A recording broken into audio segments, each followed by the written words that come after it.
Assalamualaikum warahmatullahi wabarakatuh. Selamat datang kembali di pembelajaran bahasa Arab dengan metode Al-Azhar.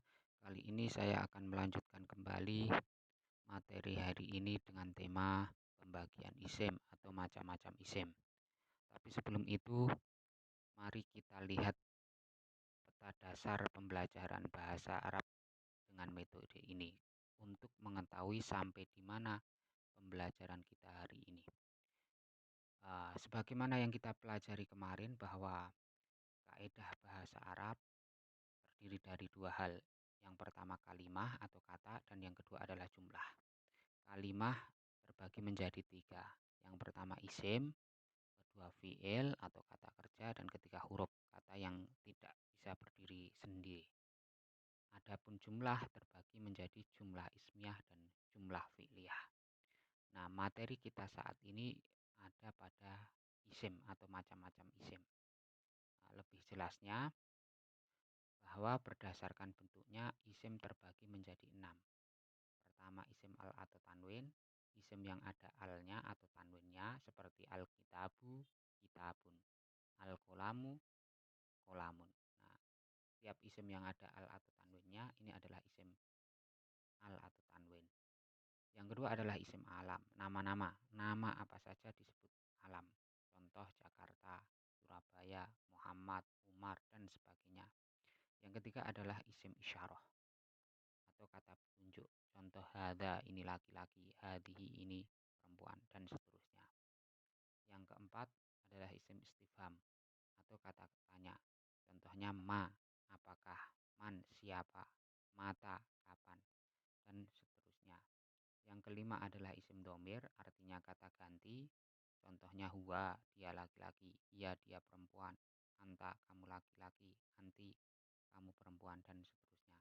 Dan yang terakhir adalah isim mausul atau kata sambung.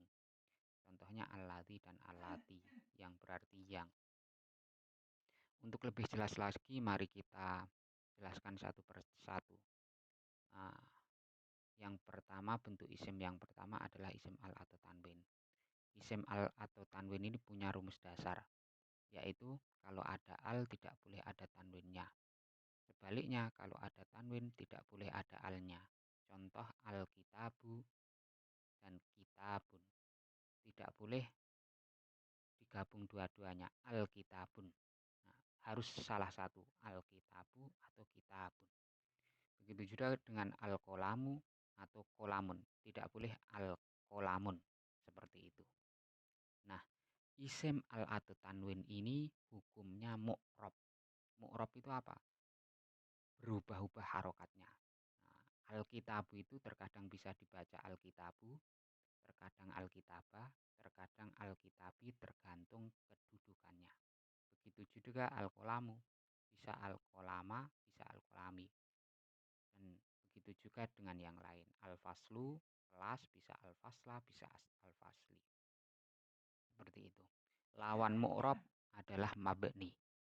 Mabni itu tetap. Nah, kalau yang mabni itu tidak berubah-ubah harokatnya. Nah, yang kedua, bentuk isim yang kedua namanya isim alam.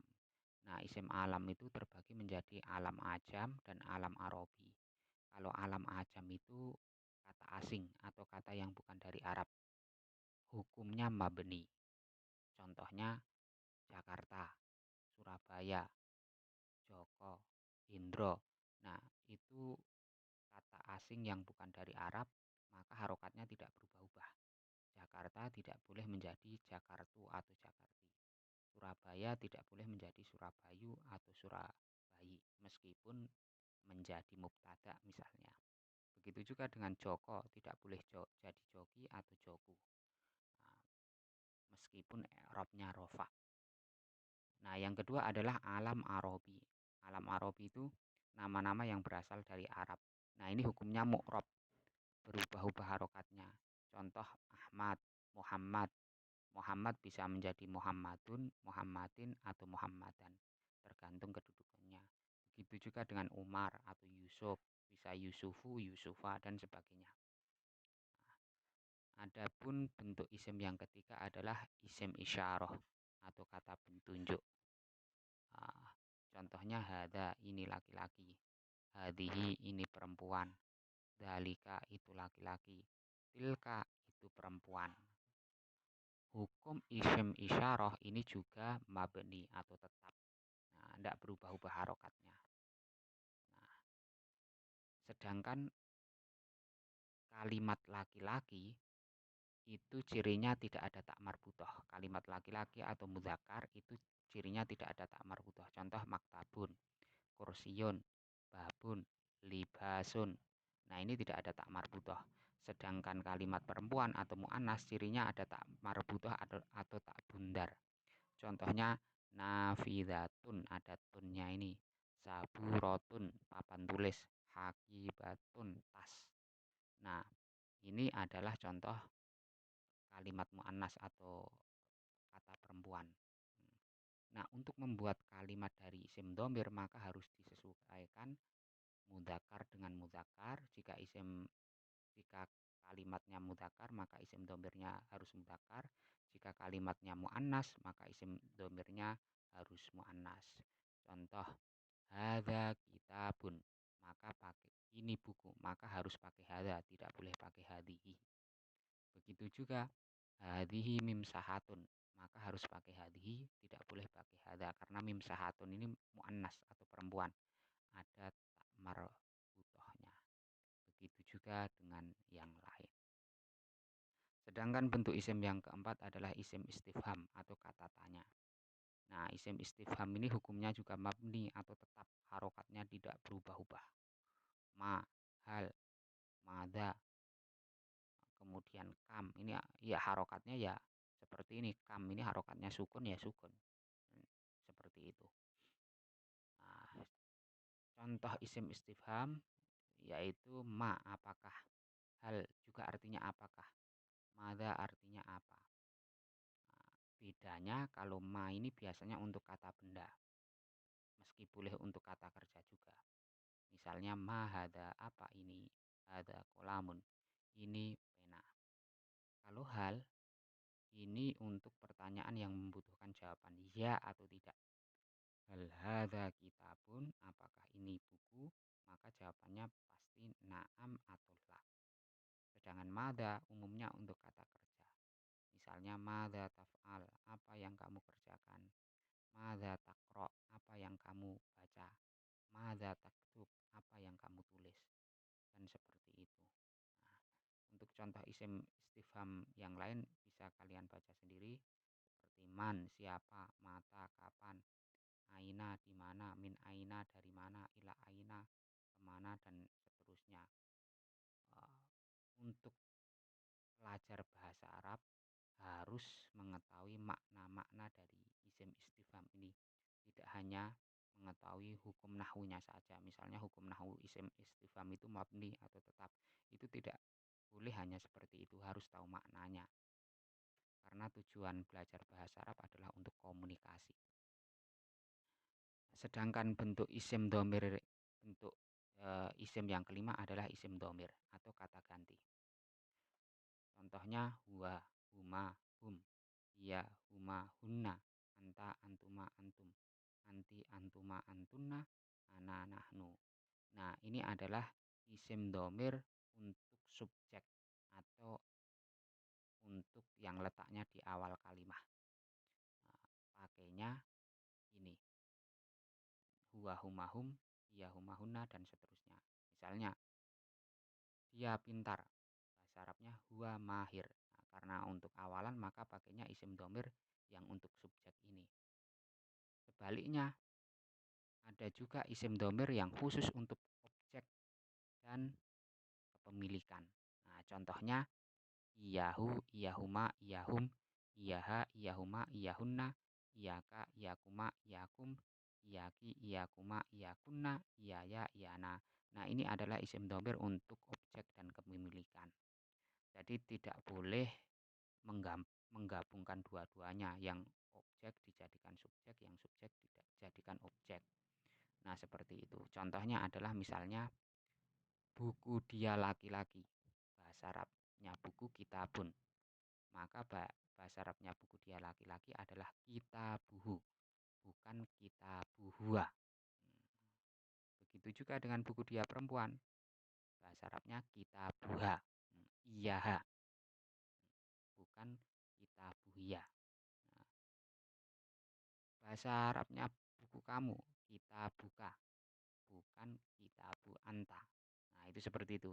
Harus tahu bedanya dan penggunaannya antara isim dhamir yang berfungsi sebagai subjek dengan isim dhamir yang berfungsi sebagai objek dan kepemilikan.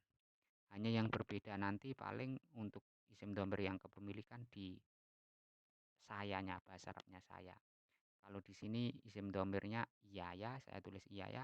Tapi kalau pas jadi isim domir kepemilikan menjadi kita, misalnya langsung saja kitabi, bukan kitabu iya ya, tapi yang lebih tepat kitabi.